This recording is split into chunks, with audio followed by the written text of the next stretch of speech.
Hi guys. So I wanted to just update you on the Luigi Mangione case. He is the young man who is accused of gunning down the CEO of United Healthcare, Brian Thompson, I believe is his name, and gunning him down in cold blood in New York, and with a gunshot to the back.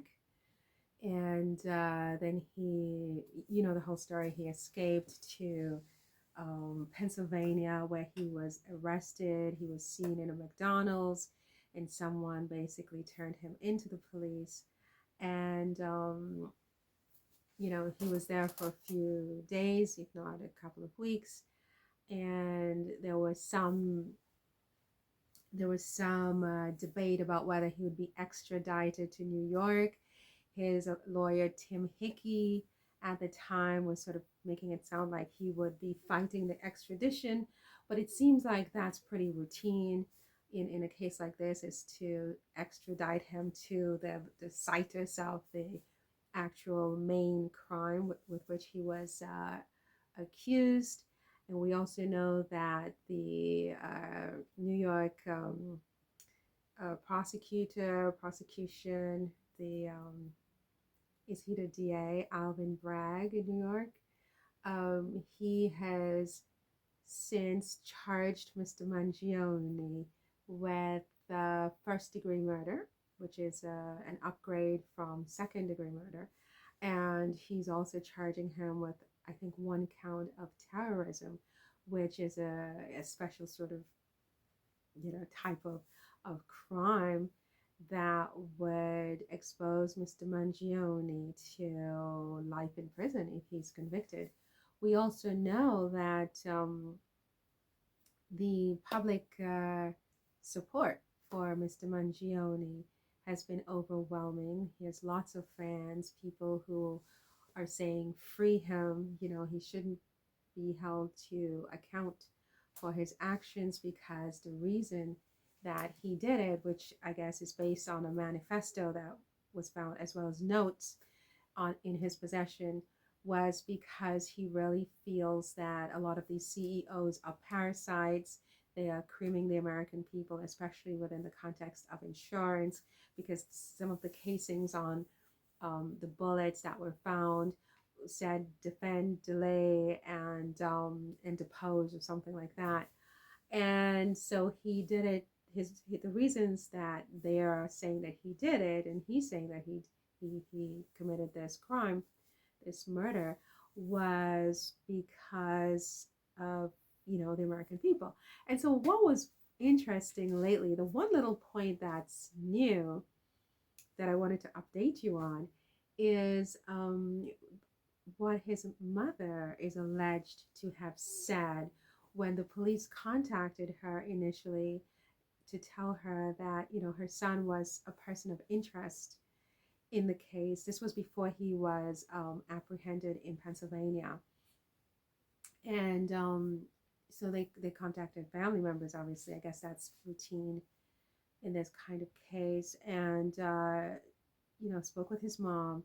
And his mother apparently and allegedly said that this is something that she could see Luigi doing.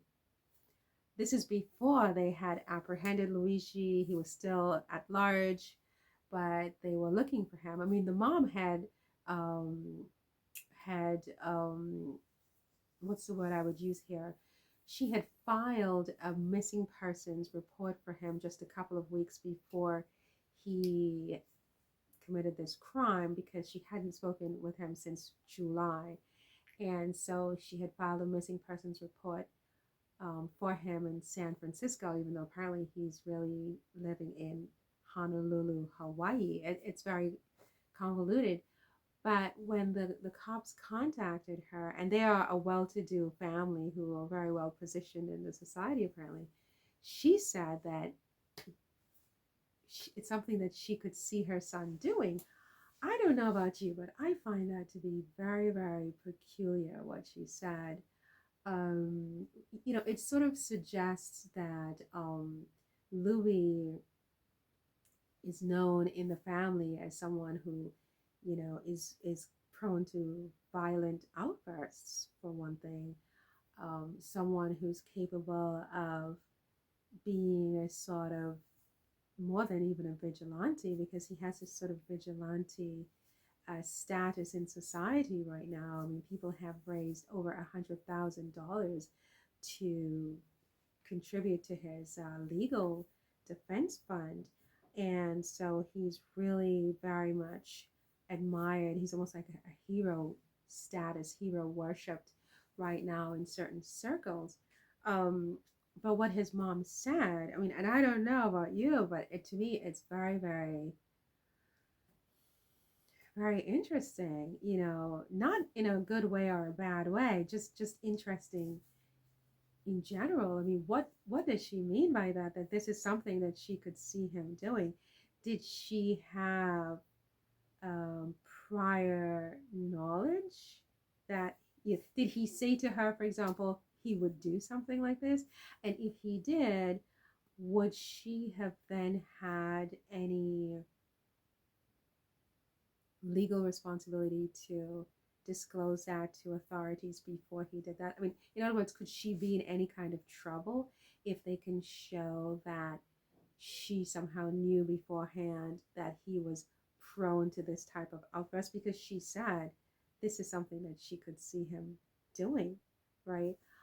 Or is this something like I was watching on another show where they suggested that maybe she was just nervous? Because, I would imagine in a situation like this, in a family, you've never been through something like this. A family member does something that is completely unprecedented in the family, and the police are calling, knocking on your door, and you're very nervous. And so you're talking out of, parts of your anatomy that you probably shouldn't even be talking out of.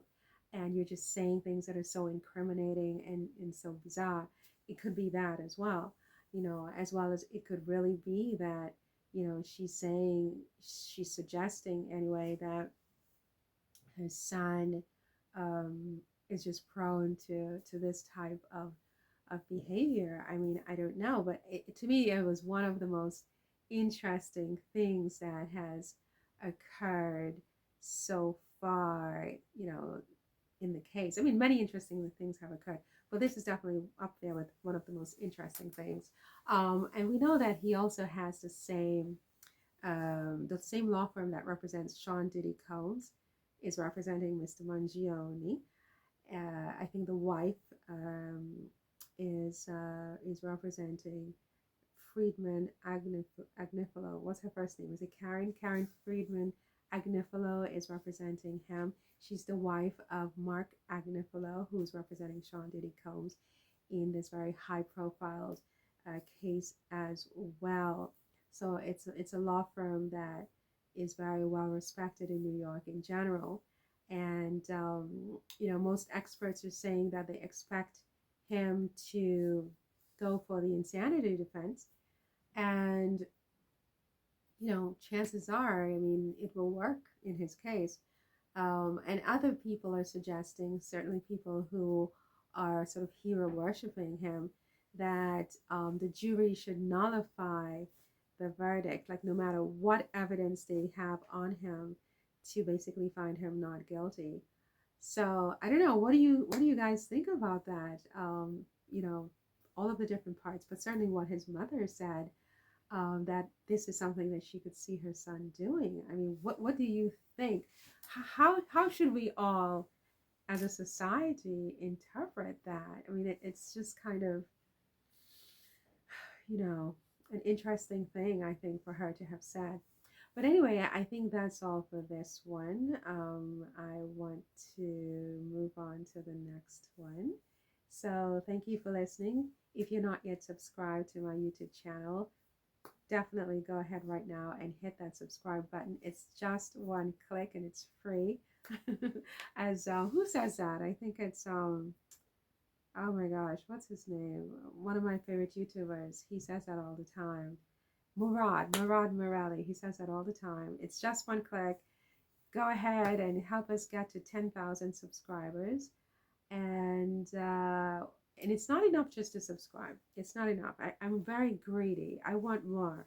I want you to subscribe. I want you to hit the notification bell so that you know when I have uploaded a new video, which is like constantly every day.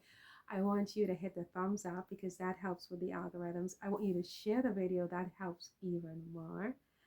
And yeah, and leave a comment that I can actually publish. Yeah, comments where you call me names and say horrible things about me, probably I'm not going um to publish. I know how I look, so you don't have to send comments dissing my physical appearance. I've had this body and face for a significant period of time. So, you can just keep your little smart little comments about that to yourself. And but I would love to have comments that I can actually publish. And yeah, what else do I want to say about it? That's it. Just thank you if you are subscribed. Thank you. I appreciate your support so much because in this game, this YouTube game, it's brutal. It is brutal. And to get even just a little bit of respect from the algorithms, you need to have first, people who like your content. So if you like this content, you really kind of have a responsibility, I think, to hit that subscribe button right now and show me the love, baby. Don't tell me you love me. Show me that you love me. Okay? Anyway, that's all for this one. See you in the next one. Take care. Bye.